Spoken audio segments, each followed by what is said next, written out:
कुलवृक्ष पहुंचा मध्य प्रदेश के नरसिंहपुर के पास सतपुड़ा की तलहटी में स्थित पावन परमहंसी गंगा आश्रम में, जो कि तपोभूमि है अनंत श्री विभूषित जगत गुरु शंकराचार्य स्वामी स्वरूपानंद सरस्वती जी महाराज की, जहां जगत गुरु शंकराचार्य जी महाराज ने कई वर्षों तक कठोर साधना की थी और आत्मज्ञान को प्राप्त हुए थे। साधना का वो पावन स्थान आज विचार शिला के नाम से भी जाना जाता है, जहाँ एक विशाल शिला विराजित है, जिस पर बैठकर जगत गुरु शंकराचार्य स्वामी स्वरूपानंद सरस्वती जी महाराज ने तप किया था। यहाँ जगत जननी माता त्रिपुर सुंदरी का एक भव्य मंदिर भी स्थित है, जिसके प्रांगण में कुल 64 देवियों के स्वरूप विराजमान है, जो कि अत्यंत दुर्लभ है। इतना ही नहीं, ऐसे अनेकों भव्य व पावन देव स्थान यहाँ पर विराजमान हैं, जिनके दर्शन हम इस एपिसोड में आपको करवाएंगे। जगत गुरु शंकराचार्य जी महाराज जी हर चातुर्मास को यहीं विराजना पसंद करते हैं, तो इस बार भी वे यहीं पर उपस्थित थे और कुल वृक्ष को उनके दर्शन का लाभ व उनका सानिध्य प्राप्त हुआ। साथ ही साथ जगत गुरु शंकराचार्य जी महाराज के दोनों प्रिय शिष्य द्वारका शारदा पीठ के मंत्री स्वामी श्री 1008 सदानंद सरस्वती जी महाराज और ज्योतिष पीठ के प्रतिनिधि स्वामी श्री 1008 अविमुक्तेश्वरानंद जी महाराज का पावन सानिध्य व साक्षात्कार भी हमें प्राप्त हुआ। कुल वृक्ष प्रस्तुत करता है ये विशेष एपिसोड परमहंसी गंगा की पावन भूमि से। समुद्र वसने देवी पर्वतस्थल मंडले विष्णुवती नमस्तुभ्यं पादस्पर्शम क्षमस्व। हे विष्णु की पत्नी भगवती, समुद्र तुम्हारे वस्त्र है और पर्वत तुम्हारे स्थलमंडल है। हम तुम्हारे ऊपर पैर रख रहे हैं, हमको क्षमा करो। इसका अर्थ ये है कि ये जो भारत माता है, हिमालय से लेकर समुद्र तक। प्रमोद और आमोद मिश्रा जी गुजरात के बड़ौदा से हमारे पास आए हैं। इन्होंने हमको एक संकल्पना जो इनकी है, जिसके पीछे ये लोग अपना समय सामर्थ्य लगा करके काम कर रहे हैं, उस संकल्पना के बारे में बताया है कि आने वाले दिनों में भारत के इतिहास को पढ़ने के लिए कुलवृक्ष के नीचे प्रत्येक व्यक्ति को आना पड़े। भारत के लोगों की सबसे बड़ी कमजोरी यही बताई जाती है कि इनके यहाँ इतिहास का लेखन नहीं है। देख लीजिए कि जिसका इतिहास संरक्षित रहता है वही संरक्षित रहता है, बाकी सब काल के काल में समा जाते हैं। इसलिए अगर आपको बने रहना है, अपनी कीर्ति कौमुदी का प्रकाश आपको बनाए रखना है, तो आपको इतिहास लिखना होगा। इसलिए हम तो कहते हैं कि आमोद प्रमोद से आप लोग स्वयं संपर्क करिए और कैसे हम लिखें, कैसे संरक्षित करें, इसको जान करके अपने इतिहास को संरक्षित कर देंगे। आइए अब द्वारका शारदा पीठ के मंत्री स्वामी श्री 1008 सदानंद सरस्वती जी से और अधिक जाने इस पावन तपोस्थली के विषय में। मध्य प्रदेश का ये हृदय स्थल है, नरसिंहपुर जिला है। नरसिंहपुर, सिवनी जिला, नरसिंहपुर जिला और जबलपुर जिला, तीनों जिला जनपद की सीमाएं एकत्रित होकर जहाँ मिलती हैं, वहाँ ये स्थान है। और ये विंध्याचल पर्वत की लघु श्रेणी में आता है और ये एक पर्वत की बहुत बड़ी श्रृंखला है जो आगे तक जाती है।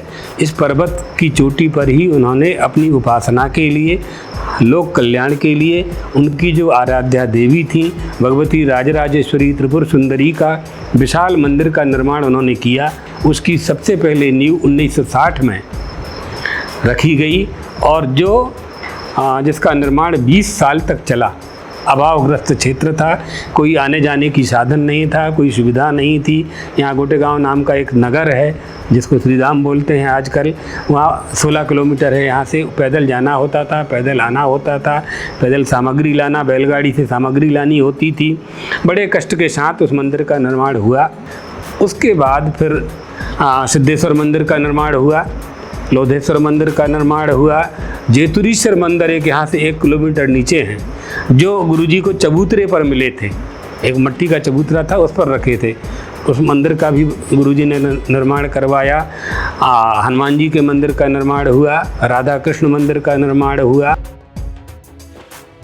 परमहंसी गंगा आश्रम मूलतः तो ये धाम जगत गुरु शंकराचार्य स्वरूपानंद सरस्वती जी के प्रमुख आश्रमों में से एक है, परंतु इस स्थान की जो आभा प्रभा विद्यमान है उसका रहस्य कुछ और है, और वो ये है कि यहाँ विराजती हैं स्वयं जगत जननी माता भगवती। जी हाँ दोस्तों, ये भव्य मंदिर है त्रिपुर सुंदरी जगत जननी माता राज राजेश्वरी का। कहा जाता है कि इस मंदिर के निर्माण का आदेश खुद जगत जननी माता ने ही जगत गुरु शंकराचार्य जी महाराज को दिया था, और आज हमें यहाँ तक खुद स्वामी श्री 1008 सदानंद सरस्वती जी अपने साथ लेकर आए हैं। तो आइए अब दर्शन करते हैं माता भगवती के इस पावन धाम के।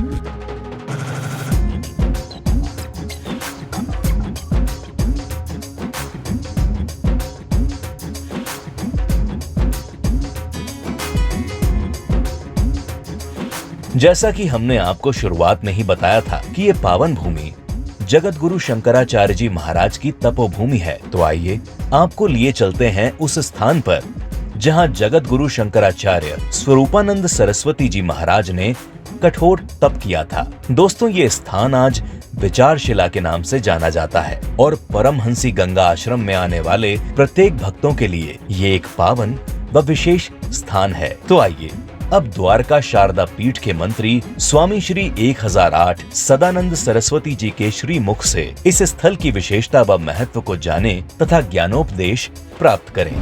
इसको विचारशिला कहते हैं। इस पर बैठकर के उन्होंने 12 वर्ष तक 12 साल तक 1943 से शुरू करके और बीच बीच में कहीं आना जाना हुआ, फिर पुनः यहीं लौट करके आए हैं। तो यहाँ तपस्या में रत रहे और यहीं से उनको एक आध्यात्मिक ज्योति प्राप्त हुई। सिद्धेश्वर भगवान के दर्शन हुए, अनुभूति हुई और माता राजराजेश्वरी का आदेश हुआ कि हमारे स्थान का निर्माण किया जाए। तो ये उनके चिरंतन चिंतन का फल कि आज भगवती राजराजेश्वरी का जो अभी मंदिर आपने देखा उसका निर्माण हुआ, 1960 में प्रारंभ हुआ था। विचारशिला, विचार का मतलब क्या है, क्या विचार करना चाहिए। को हम कथमिदं जातम को वै कर्ता च विद्यते उपादानम किमस्ति ही विचारः सोयमीदृशः। ये विचार हमें प्रतिदिन करना चाहिए कि मैं कौन हूँ, को हम, मैं कहाँ से आया हूँ, मुझे क्या करना चाहिए, मेरा कर्तव्य क्या है और जो मैं करना चाहता हूँ उस करने का उपाय क्या है, साधन क्या है। प्रत्यहम प्रत्यवेक्षेत नरश्चरतिमात्मनः। प्रतिदिन ये चिंतन मनुष्य को करना चाहिए कि आज मैंने कौन से सत्कर्म किए और कौन सी गलतियाँ करी। प्रतिदिन चिंतन करना चाहिए। अगर हमने अच्छे काम किए हैं तो उन अच्छे कामों को हमें और करते रहना चाहिए। अगर बुरे काम किए हैं तो परमात्मा से प्रार्थना करके उनको त्यागने की इच्छा परमात्मा के चरणों में अर्पित करना चाहिए कि आज जो अपराध हमसे हुआ है वो कल ना हो। इतना ही नहीं दोस्तों, जगत गुरु शंकराचार्य जी महाराज के आशीर्वाद से व परमहंसी गंगा आश्रम की देखरेख में यहाँ कई जनहितकारी सुविधाएं वर्षों से आम जनमानस को प्रदान की जा रही है। उनमें से प्रमुख है आधुनिक सुविधाओं से सुसज्जित श्री शंकराचार्य नेत्रालय, जहां मात्र 200 रुपए की मामूली सी फीस पर मोतियाबिंद का आधुनिक उपचार किया जाता है। इसके अलावा गरीब व मध्यम वर्गीय बालकों की उच्च शिक्षा के लिए श्री शंकराचार्य बाल निकेतन स्कूल भी यहाँ मौजूद है, जहां पर नाम मात्र के शुल्क में बच्चों को स्मार्ट क्लास और CBSE माध्यम की आधुनिक शिक्षा व मुफ्त बस सेवा प्रदान की जाती है। आश्रम के परिसर में एक वृद्धाश्रम भी वर्षों से मौजूद है, जहां बेसहारा बुजुर्गों की मुफ्त सेवा की जाती है।